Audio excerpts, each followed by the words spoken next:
Es la mañana del 25 de julio de 1978 y en Bayamón se conmemora el aniversario de la Constitución del Estado Libre Asociado en Puerto Rico. Mientras corre la actividad en Ponce, los jóvenes independentistas Carlos Enrique Soto Arribí, Arnaldo Darío Rosado y Alejandro González Malavé secuestran al taxista Julio Ortiz Molina y lo obligan a llevarlo hasta el Cerro Maravilla, la cuarta montaña más alta de todo Puerto Rico. Carlos, Arnaldo y Alejandro tenían una misión bastante clara. Querían llegar hasta las antenas de comunicación ubicadas en la cima del Cerro Maravilla, para entonces quemarlas y sabotearlas en protesta por el encarcelamiento de nacionalistas puertorriqueños que habían sido condenados por el intento de asesinato del presidente Harry Truman en el 1950 y el tiroteo en 1954 ocurrido en el Congreso de los Estados Unidos y protagonizado por los nacionalistas Lolita Lebrón, Rafael Cancel Miranda, Irving Flores y Andrés Figueroa. En la mente de los jóvenes esto era la misión perfecta, pero no contaban con la sorpresa que se llevarían una vez llegaran a la cima del Cerro Maravilla. Y es que al Carlos, Alejandro y Arnaldo llegar al cerro y bajarse del taxi, fueron interceptados por 10 agentes de la policía fuertemente armados. Alejandro saca su arma y dispara, pero es respondido por tiros de la policía que le penetran uno de sus dedos. Otros 3 agentes logran capturar a Carlos y Arnaldo y le dan una fuerte golpiza que dejan a los dos jóvenes arrodillados frente a los policías. Y allí, en la cálida mañana de verano, se encontraban Carlos y Arnaldo arrodillados y entre llantos y gritos aclamaban por sus vidas. Y entre un parpadeo y otro, ambos jóvenes caen al piso. Alejandro ve a sus dos amigos ser asesinados a sangre fría por los policías. Policías que reciben a Alejandro con los brazos abiertos, pues Alejandro González Malavé es un agente encubierto de la policía de Puerto Rico. Pero antes de entrar a los detalles del incidente, vamos a ponernos un poco en contexto. Es el 1978 y gobernaba Carlos Romero Barceló en Puerto Rico. Apenas llevaba un año y representaba el Partido Nuevo Progresista, el PNP, por sus siglas en español. Este partido promovía la estadidad en la isla. No tengo la menor duda que la estadidad para Puerto Rico está no a la vuelta de la esquina, sino al alcance de nuestra mano. Los boricuas celebraban el éxito de boxeadores como Wilfredo Gómez y se bailaba salsa al ritmo de Héctor Lavoe. Por otro lado, el movimiento independentista en Puerto Rico cogía cada vez más fuerza. Y aunque no eran una mayoría al lado de los PNP o al lado de los que defendían el Estado Libre Asociado, o sea, los populares, como quiera se dejaban sentir bastante y no desaprovechaban cualquier oportunidad para poder protestar en contra del gobierno y en contra de las injusticias cometidas hacia los independentistas de parte del mismo gobierno. Gracias a estas mismas injusticias se crearon diferentes grupos ilegales para tratar de empujar la independencia de Puerto Rico, pero de una manera un poquito más violenta. Uno de estos grupos fue el Movimiento Revolucionario Armado, una organización clandestina cuyo objetivo principal era liberar a Puerto Rico del dominio de los Estados Unidos, pero utilizando la violencia y las armas como medio para lograrlo. Y quizá el MRA, por su sigla en español, no te suene mucho, pero los macheteros sí, pues eran más o menos lo mismo. Arnaldo, Carlos y Alejandro pertenecían al Movimiento Revolucionario Armado, y esto era razón suficiente para estar vigilados por la policía.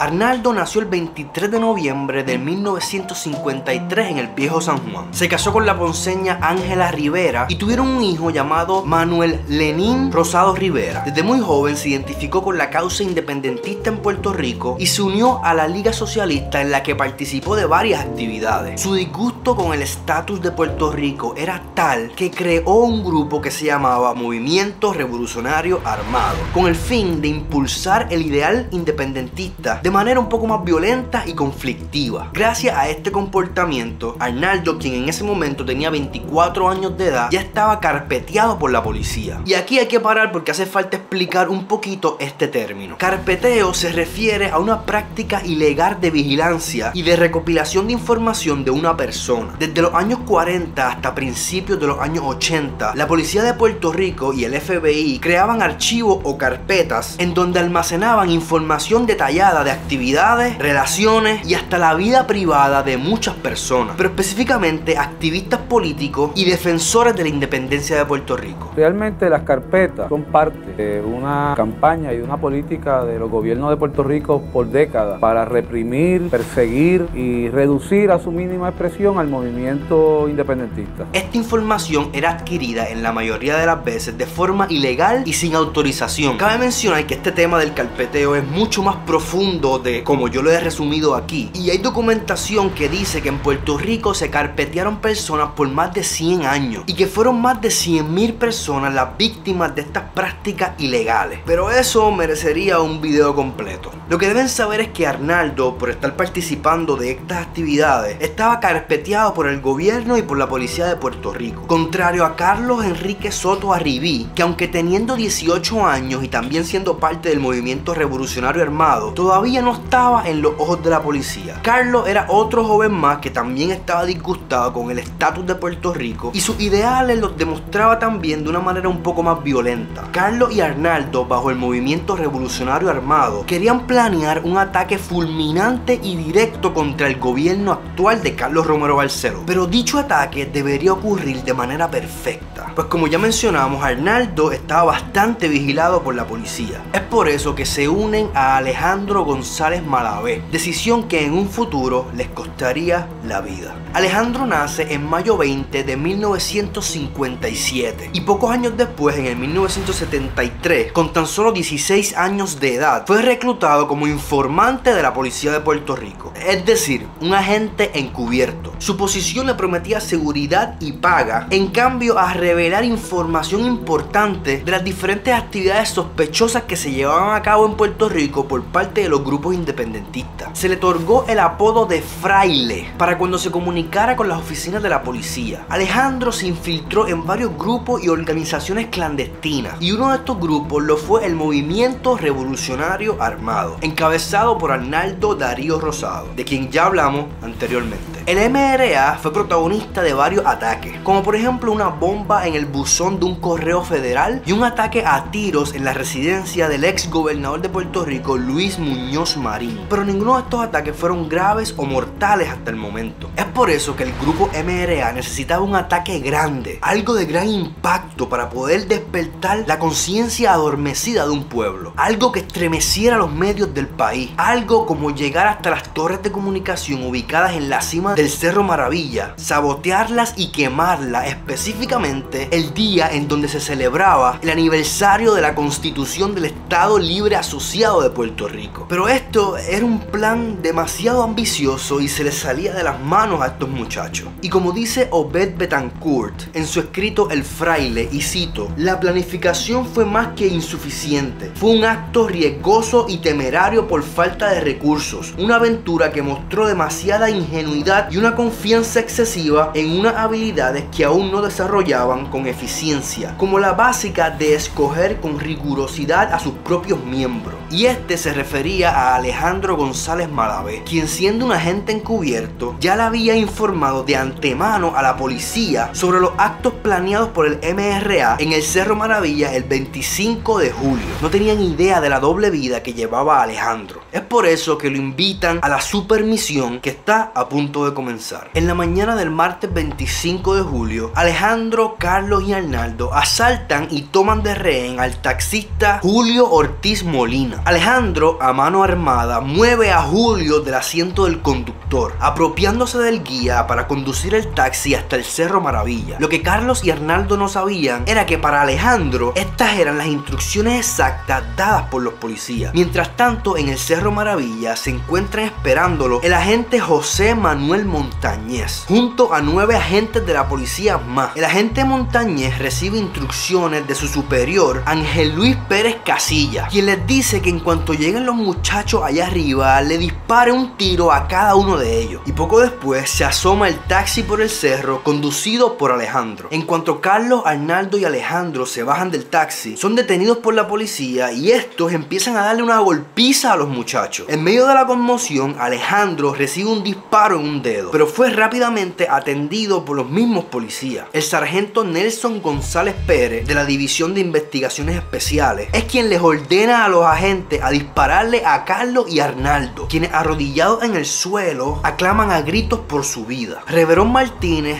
ala el gatillo de su escopeta, matando a Arnaldo en el instante. Mientras el cuerpo de Arnaldo cae sobre el terreno, Rafael Moreno Morales apunta su escopeta hacia Carlos y, sin dejarlo procesar lo que acaba de suceder, ala su gatillo causándole la muerte. Con este disparo se concluye uno de los actos más crueles de parte de la policía de Puerto Rico en contra de dos jóvenes inocentes. Pero el pueblo no tenía por qué enterarse, no tenían por qué saber la verdad completa. Así que qué mejor manera de justificar las muertes que inventar una historia en donde se declare que las acciones tomadas fueron completamente en defensa propia y de paso hacer un poquito el papel de héroes. Es por eso que se inventa una versión de los sucesos en donde, según los agentes, Carlos, Arnaldo y Alejandro, al momento de llegar al cerro, comienzan a dispararle a los agentes y esto, en defensa propia, contestan con disparos causándole la muerte a los dos jóvenes. De hecho, el gobernador Carlos Romero Barceló, quien en ese momento se encontraba dando un discurso en el aniversario de la Constitución de Lela, que estaba ocurriendo al mismo tiempo en Bayamón, al enterarse de la noticia, incluyó en su discurso el agradecimiento a los mismos agentes de la policía y los nombró héroes por haber interceptado y evitado un acto terrorista en el Cerro Maravilla, acto que concluyó con la muerte de dos jóvenes independentistas. Y para los efectos de la gente, el público general, esta era la versión oficial. La policía de Puerto Rico acaba de salvarnos de un ataque terrorista que iba a ser llevado a cabo por dos jóvenes independentistas en la cima del Cerro Maravilla. Era básicamente el crimen perfecto, asesinados en la soledad de una de las montañas más altas de todo Puerto Rico y sin que nadie se diera cuenta lo que realmente pasó. Pero los agentes de la policía jamás esperaron lo que estaba a punto de suceder, y es que entre el calentón del momento y el querer cometer el crimen perfecto, se olvidaron de una persona, de un testigo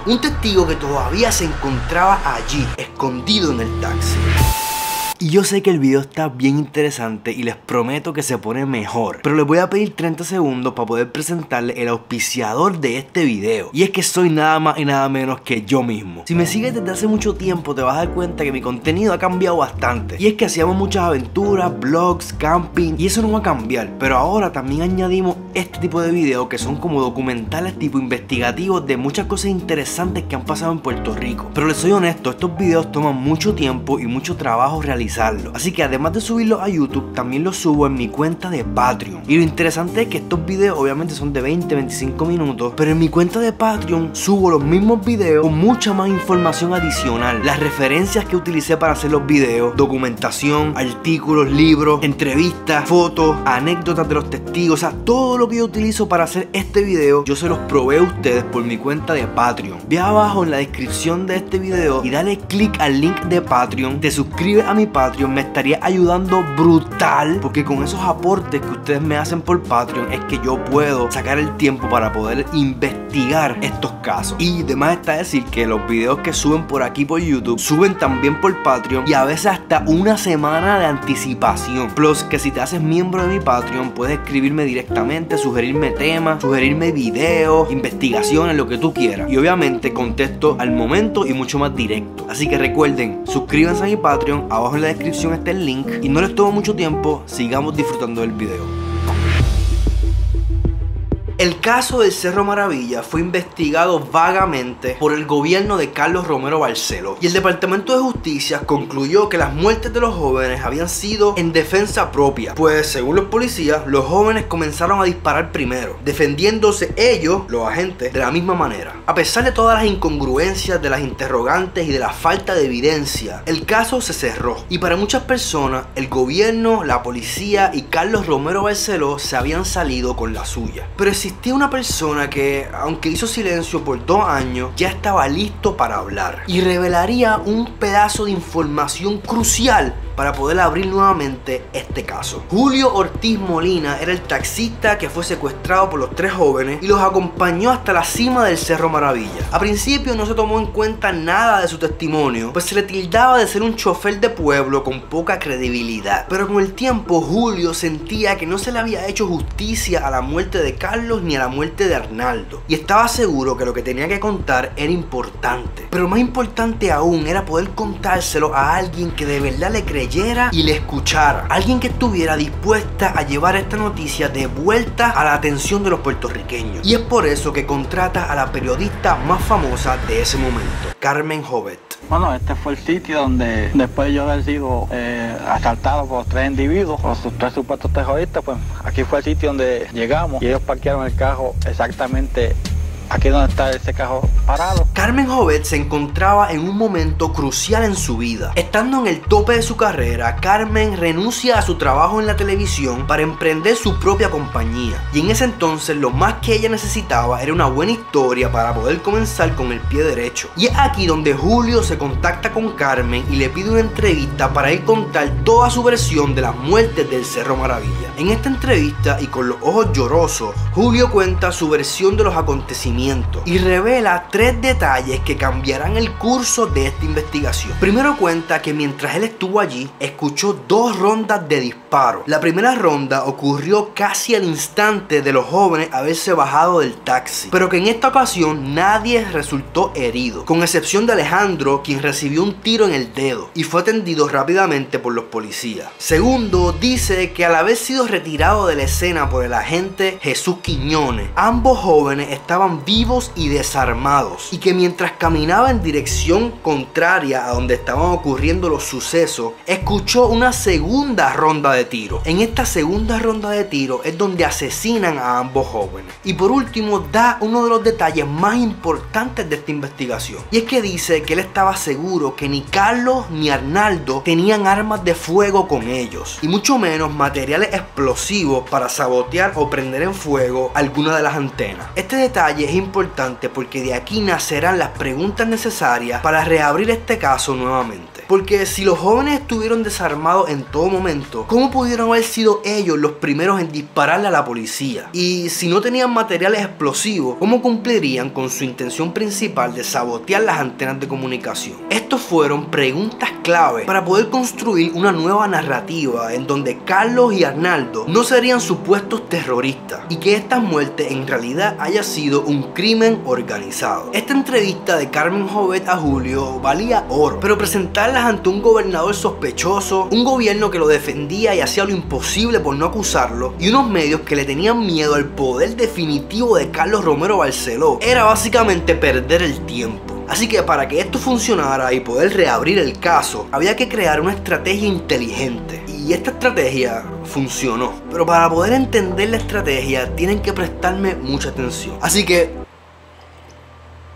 vamos por partes. Durante el primer cuatrenio gobernado por Carlos Romero Barceló de 1977 a 1981, la mayoría de la legislatura estaba compuesta por miembros del partido PNP. El presidente del partido era el ex gobernador Luis A. Ferré, quien no hizo ninguna investigación para validar si era cierto que los eventos ocurrieron como lo concluyó el Departamento de Justicia. La poca acción del gobierno PNP fue puramente con la intención de proteger a Carlos Romero Barceló y evitar que encontraran algún enlace con las muertes del Cerro Maravilla. La investigación revela que no hubo masacre, no hubo golpizas, no hubo agresiones, salvo los tiros que ocurrieron en el Cerro Maravilla. Pero Romero Barceló estaba a punto de encontrarse con otra pared de frente, porque en las elecciones del 1980, aunque Romero Barceló vuelve y gana las elecciones, su partido pierde el control absoluto del Senado y de la Cámara de Representantes. En otras palabras, Romero Barceló se encuentra solo y sin ningún equipo que lo defienda. Y es aquí su momento más vulnerable, y es el perfecto momento para comenzar con el ataque mediático. Lo primero fue que el político independentista y creador del Partido Socialista en Puerto Rico, Juan Maribraz, denunció a Alejandro, el tercer joven que acompañaba a Carlos y Arnaldo, de ser un agente encubierto y que lo que ocurrió allí fue un entrampamiento y 2 ejecuciones. Luego de tener información en el sentido de que el sujeto continuamente estaba invitando a los miembros del partido a participar en actividades ajenas a el partido y actividades de tipo terrorista. Luego sale la entrevista de Carmen Jové a Julio Ortiz Molina, en donde se expone que ambos jóvenes estaban desarmados. Además, con las evidencias físicas y forenses recopiladas por la fatula investigación del Departamento de Justicia, la revista jurídica del Colegio de Abogados publicó un artículo seminal de la doctora en medicina Ana Livia Cordero, donde llega a la única conclusión que apuntaban esas pruebas: que la versión dada por la policía no podía ser cierta y que la prueba era compatible con que lo que sucedió en el Cerro Maravilla fueron 2 ejecuciones. A todas estas, Romero Barceló se mantenía fiel a su versión de lo que sucedió y acusaba a la oposición política de simplemente querer manchar su reputación, su nombre y su legado. Quiero refutar con todas las fuerzas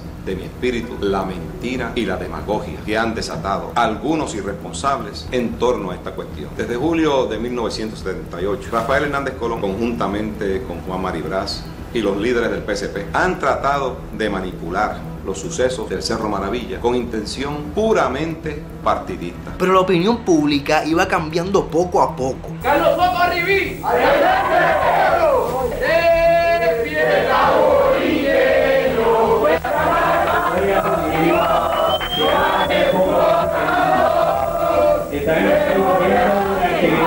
lo que el ex gobernador contestó que si esa es la manera de ellos querer la patria. Tienen miedo de escuchar la verdad. Eso es lo que quieren. Una patria sin derechos. Eso es lo que quieren. Una dictadura. Y a consecuencia de toda esta nueva información revelada, se reanudó la investigación. Y entre la presión mediática, las contradicciones de las pruebas forenses y su absurda versión de defensa propia, finalmente varios policías admitieron que allí ocurrieron 2 asesinatos completamente injustificados. ¿Usted está de acuerdo conmigo en que a estos 2 jóvenes le dieron muerte de forma ilegal? ¿Estamos de acuerdo en eso?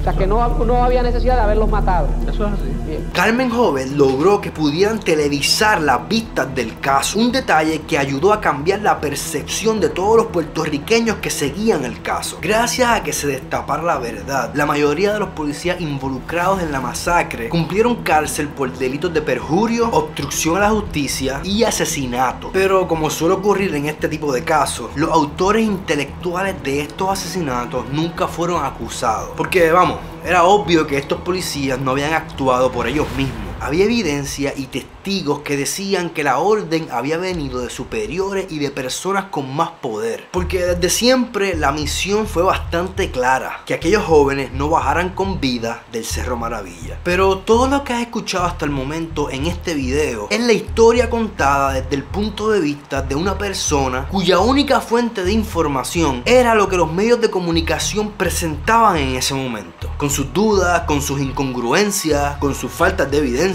y con información incompleta. Hoy, a 46 años de la masacre y después de muchas investigaciones privadas, con toda la información en la mesa y conectando los puntos correctamente, podemos construir una cronología bastante fiel a lo que pudo haber sucedido ese día. Y aunque es imposible comprobar que esta cronología sea 100% verídica, ha sido lo más preciso que pude encontrar para esta investigación. Así que si te sientes satisfecho con toda la información brindada hasta el momento, puedes terminar el video aquí. Pero si te interesa saber la versión de las personas que han estudiado este caso con mucho más profundidad que yo, pues ponte cómodo, porque esto te va a volar la cabeza.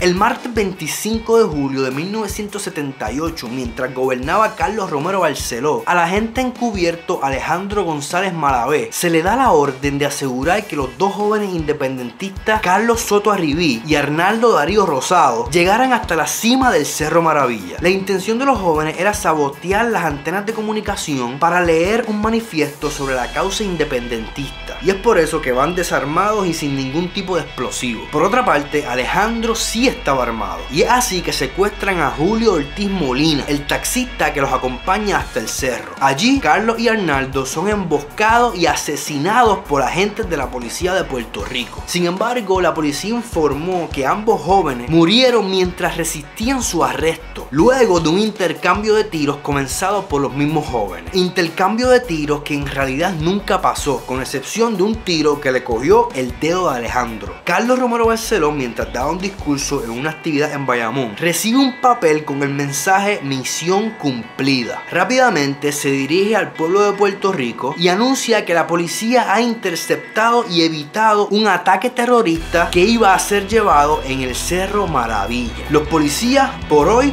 son héroes. Cabe mencionar que el detalle de que Carlos Romero Barceló reciba un papel que dice "Misión cumplida" ha sido confirmado por muchos testigos a lo largo del tiempo. No hay una evidencia física contundente que pueda confirmar esto, pero más de un testigo ya han hablado de esto y muchos de ellos relatan cómo vieron con sus propios ojos este meneo de entregarle el papel a Romero Barceló. Para evitar que se revelara la verdad, durante las investigaciones de los hechos, los fiscales, con toda intención, ignoraron toda la evidencia disponible que al menos sugería que aquellos policías habían asesinado a los jóvenes de manera intencional. Debido a la versión del taxista, las incongruencias en el caso y la presión mediática, el caso fue abierto nuevamente y las vistas legislativas fueron televisadas, manteniendo al público bien atento de todos los detalles de la investigación y del caso. En el 1986, un gran jurado federal acusó de 44 cargos a 9 miembros de la policía de Puerto Rico. Los acusados recibieron sentencias de entre 6 y 30 años. 7 de los policías se declararon culpables en sus respectivos delitos. Los agentes de la policía que dispararon a matar fueron Luis Reverón Martínez y Rafael Moreno Morales, y fueron acusados posteriormente de asesinato. Y así se cierra uno de los eventos que hoy, a 46 años de lo sucedido, todavía da de qué hablar. Después de más de 4 décadas de lo sucedido en el Cerro Maravilla, es un secreto a voces quién fue en realidad el autor intelectual de esta masacre. Pero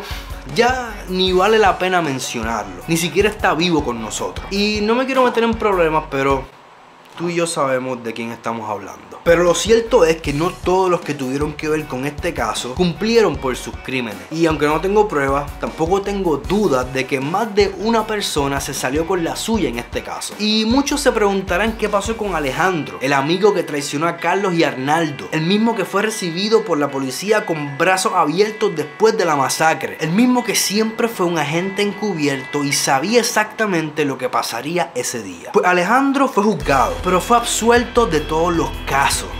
Pero para la gente, Alejandro era igual o más culpable que los policías que asesinaron a Carlos y Arnaldo. Así que la noche del 29 de abril de 1986, apenas 2 meses después de ser absuelto, Alejandro fue tiroteado y asesinado frente a la casa de su madre en Bayamón. Y aunque se sospechaba que fueron personas de un grupo vinculado al movimiento independentista puertorriqueño, nunca se pudo comprobar eso, y nadie fue formalmente acusado ni condenado por este asesinato. Y así termina la historia de Alejandro, con un final trágico para muchos, pero para otros un final feliz.